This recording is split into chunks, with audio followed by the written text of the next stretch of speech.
Hello boys and girls, my name is James and this is Slither.io, which is snake, or more appropriately, snakes, because there's loads of them. This is loosely based on, for what I understand, a game called Agar.io or Ajar.io. I don't think it's actually made by the same people, so based on might be a nice, polite way of saying copied, but whatever.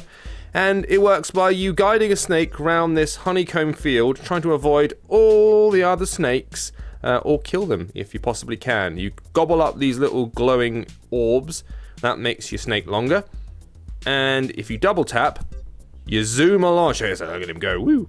And I think that makes you more powerful. It helps you get the way out of the way of other snakes, I reckon. It also uses up some of your orbs, so every time you do a double tap, your snake will shrink in size. So it's kind of, you get a bonus out of it, but also you can lose power and length as a result. Now you see, I died there. I've tapped him. I'm going to get an advert. I'm going to blur these out because they're right pain in the ass. So, and turn the music down. I'm not entirely sure what the win state for this is, right? You just have to survive for as long as humanly possible. The problem is, I don't know exactly what kills you and exactly what doesn't, because there are occasions when I will bump into a snake and I kill them. And my initial thought was like, oh, brilliant, that's because I'm longer than that other snake, so that's why I win. But then I've had occasions where I bump into a shorter snake and I die. I'm like, what? So I don't know if it depends on what part of the snake you hit, or whether you crash into its head, or whether you're in this boost state or not. It's all a little bit, like, woolly. And I've looked at some guides as well. I've had a little look before I went in just to see if there are any tips. And we do have some tips, actually. On 148 Apps, which is another sister site of Pocket Gamer and App Spy, there is a little tips article up there right now, telling you how to, not die quite so much. One of the tips is to stay around the edge of the building? The edge of the playfield, rather. You can technically fall off the edge of it, apparently. I haven't found the edge yet. If I keep going in one direction, I suspect I'll hit it. The reason I'm covering this, right? Because to me, this would just be like some little random quiet game that's been knocked up by someone, over the course of a weekend. I might be doing the designer a massive disservice by saying that. But, it's not, like, super impressive or flashy. And it's based very much on an idea we've seen before, as in Agar, which is the same thing, but you're like a dot, you're just a blob floating around, and the same rules apply. And Snake, which obviously is a game as old as mobile phones themselves. But this game's been, doing massive business.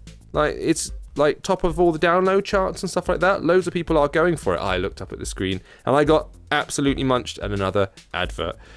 So, people are playing it. People are playing it a lot.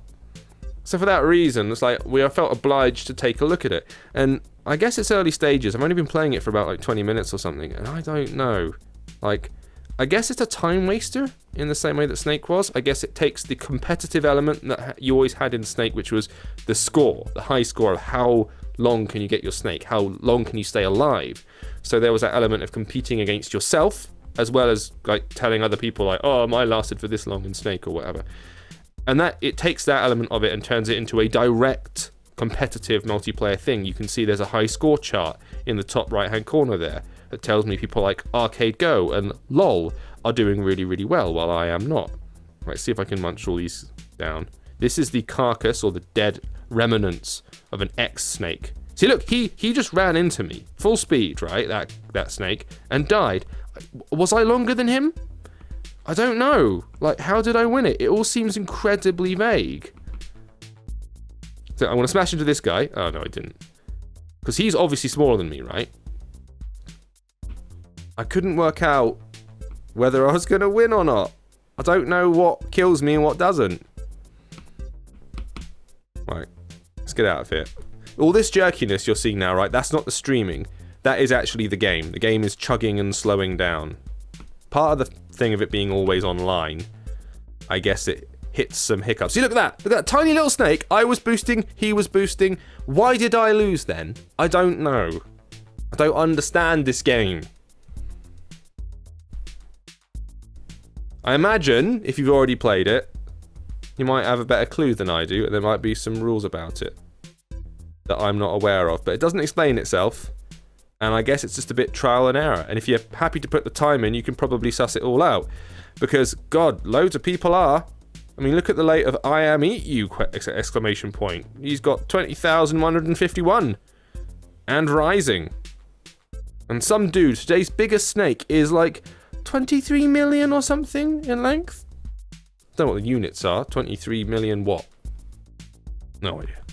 But anyway, this is a thing. It's quite popular. I thought it should be brought to your attention if you haven't already played it. I'm not sure it's for me.